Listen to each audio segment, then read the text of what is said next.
Hey everyone, and welcome back to our channel where we explore the path to a healthier, happier you. Today we're diving into a topic that's on everyone's mind: processed foods. So what exactly are they? Simply put, these are foods that have been altered from their natural state for safety or convenience. While not all processing is bad,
your well-being is worth considering.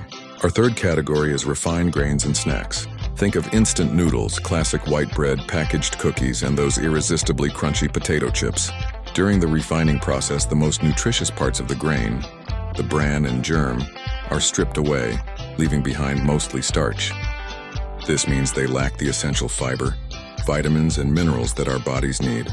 While they might satisfy a craving, they offer little in terms of real, lasting nourishment. Coming in at number 4 are the deceptively marketed diet and low-fat foods. It sounds counterintuitive, right? You'd think these are the healthier choices. However, when manufacturers remove fat, they often add in extra sugar, sodium, or artificial ingredients to make the food taste better. Packaged low-fat yogurts, diet snacks, and microwave meals can be packed with these hidden additives, making them less healthy than their full-fat natural counterparts. So how can you navigate the grocery store and make better choices? It starts with becoming a savvy label reader. Look for a short list of recognizable ingredients. A great rule of thumb is to shop the perimeter of the store, where you'll find fresh produce, lean meats, and dairy. Try swapping sugary drinks for infused water, processed snacks for a piece of fruit or a handful of nuts, and white bread for a 100% whole grain option. Small, simple swaps can make a huge difference. To wrap things up, being more conscious of highly processed foods like sugary drinks, processed meats, refined snacks, and misleading diet products is a powerful step toward better health. It's not about achieving perfection overnight, but about making small, sustainable changes. Remember, every healthy choice is a step in the right direction. Thanks for tuning in today, and we look forward to seeing you in our next video, where we'll continue our journey to wellness together.